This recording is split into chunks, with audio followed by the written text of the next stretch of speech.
Hey everybody. So it's been a while since I made a video out of my office, but that's neither here nor there. What I really wanted to talk about this morning was back in February of 2026, a federal jury handed down a verdict against Uber for 8.5 million. And I know this doesn't really mean much because 8.5 million to Uber is like $8.50 to you and I. You know, hey, we don't want to throw it away, but if we had to, it's not the end of the world. So this case had to do with a young lady. I'm not going to mention her name. She was 19 years old and was assaulted by her, allegedly assaulted. Well, I guess now, not allegedly. I don't know. But anyway, allegedly assaulted by her Uber driver. And of course, she filed a lawsuit. And now a federal grand jury handed down an $8.5 million settlement or $8.5 million judgment against Uber for this case. And you may, like I said, you may say, hey, 8.5 million is nothing. But wherein lies the rub? The devil's in the details, my friends. There are over 3,000 cases like this, and this was the first that made it to a jury verdict. So what does that mean for Uber? This could be billions of dollars. I mean, literally billions of dollars. What is, I think I did the math earlier on a calculator. I think it's like 25 billion bucks or something like that.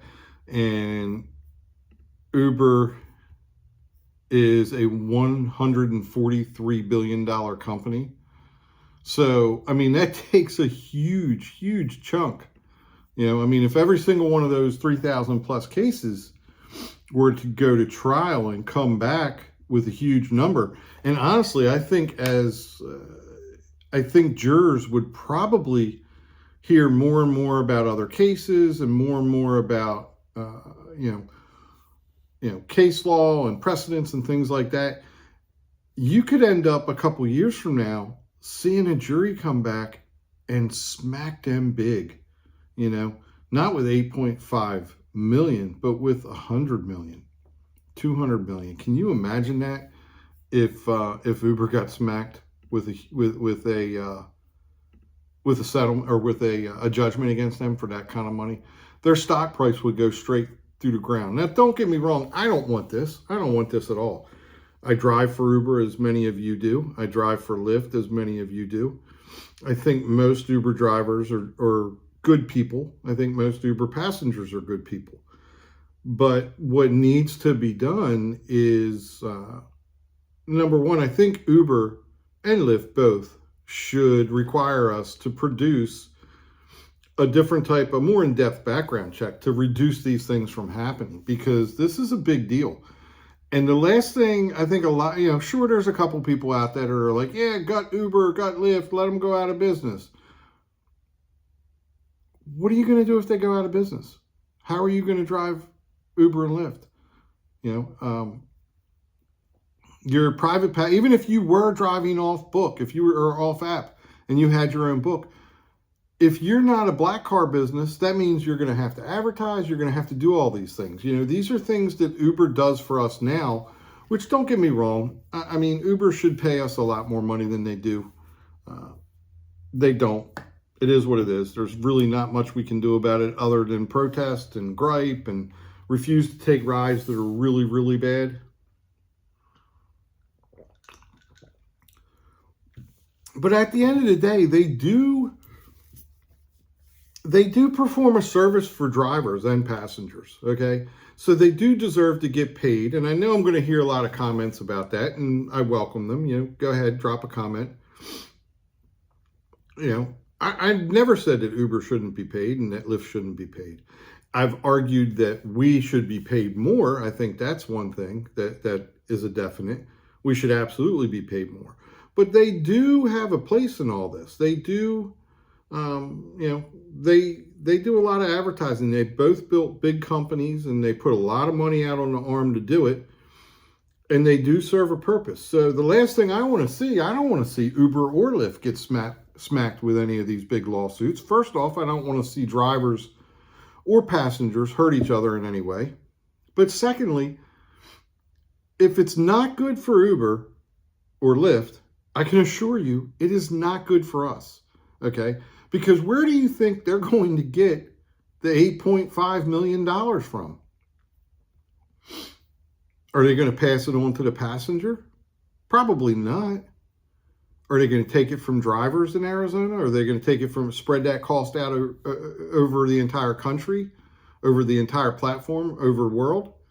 They're going to spread that cost, I would think. I don't know if there's any legalities involved, but I would think they're going to spread that 8.5 million over the biggest possible pie that they can do. And the reason is because they don't want to all of a sudden, have drivers quit because they're being paid even less than we're being paid now. So they're going to want to spread it out and minimize it as much as they can. But at the end of the day, I think drivers are who ultimately pay for these huge lawsuits. Hold on one second. Let me see something. I thought there was a really big lawsuit down in Australia a couple of years ago that was much, much more. Lawsuit against Uber and Lyft. I thought it was like the taxi cab industry and stuff like that. Uber has agreed to pay $271 million, 178 million United States dollar, to settle a 2019 class action lawsuit in Australia brought by over 8,000 taxis and for hire car owners and drivers. The lawsuit alleges that Uber aggressively and illegally entered the Australian market, causing a significant loss in income and taxi license value. The settlement is one of the largest in Australian history. There were over 8,000 plaintiffs, that's the drivers and the taxis and limo drivers and stuff like that. And it was, represented by Maurice Blackburn lawyers, allegedly lawsuit. Yeah, so they settled this out of court for 271.8 million Australian dollars, which is 178 million Australian dollars. And this was back in 2019. Okay, that's when the class action suit was brought. When did they settle it? Let's see if it mentions. Okay. But if you, think about this for a minute. I'm not saying this is the case, but I'd be willing to bet a substantial amount of money on this. But if you look at that, I'm not sure the exact date that it was settled, but it says 2019. And I don't know about the rest of you. Right after, as the pandemic was winding down and people were getting back to normal, that's when I think, I'm looking through here to see if there's any other dates. That's when things started taking a downturn as far as how much they were paying us. You really saw a difference in what we were being paid, I feel anyway. I would have to go back and really run the numbers, but I look at my numbers from the past all the time. But I would be willing to bet that that's where they started spreading that 178 million US dollars or 271 million Australian dollars. That's when they started spreading that cost out over the entire platform. I would be willing to bet all kinds of money that that's exactly what they did. Because why would they even want to pay it themselves? Why not just spread it out over the entire platform? What are drivers going to do? We're not even going to notice if they take 50 cents, 40 cents, 10 cents. We're not going to notice. They could take $1 and we're not going to notice. A ride that you normally get offered for $12, $12.70, all of a sudden starts coming through at $11.90, $11.60. For the most part, most drivers don't think anything of it if they notice anything at all. And of those drivers that do notice, we're just thinking to ourselves, okay, another Uber pay cut, or wow, that ride was light. But we end up taking it anyway, most of us. Let's be honest. If you sat out there and cherry picked every single ride, you would make very little money every day. I hear drivers say cherry picking's the only way to make money. I don't know. I think a lot of it depends on your market.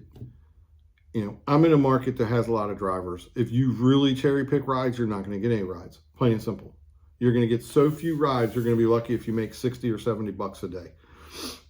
What I like to do, and I know this video is kind of all over the place today. What I like to do is I like to set an area that I want to drive in and a minimum or a maximum amount of miles that I'll drive away from that area. And then I kind of just take every ride that comes across that's in that area and it meets those criterias. And I do pretty good. I mean, today is April 12th, 2026. Friday I did I want to say it was 318.33, and Saturday I did 304 something, I believe. And I know I wasn't out 12 hours. I think I was out like one day 10 hours and something, the next day probably right around the same. I'll check the app I use to track all that, and I probably won't check it. I wasn't out long. I did $300 each day.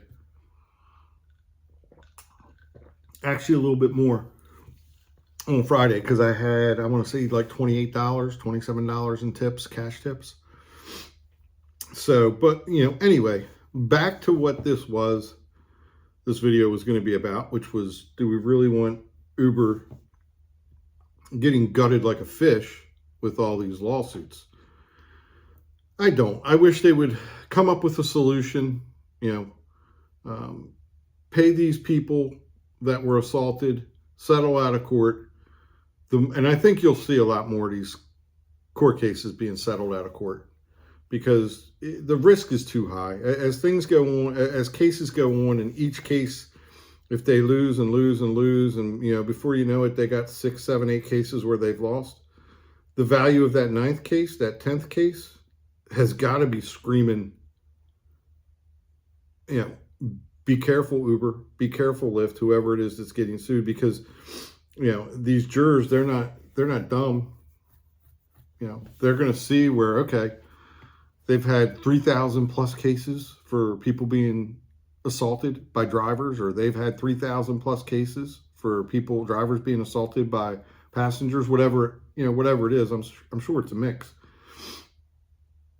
That is not a decision you want to sit there and wait for a jury to hand down, because my gosh, it could be horrendous. All right, so go ahead and let me know what you think. Drop a comment below. Share this video. Subscribe if you haven't, and I'll see everybody in the next video. Y'all have a good weekend, and hopefully you go out and make a little bit of money. Take care.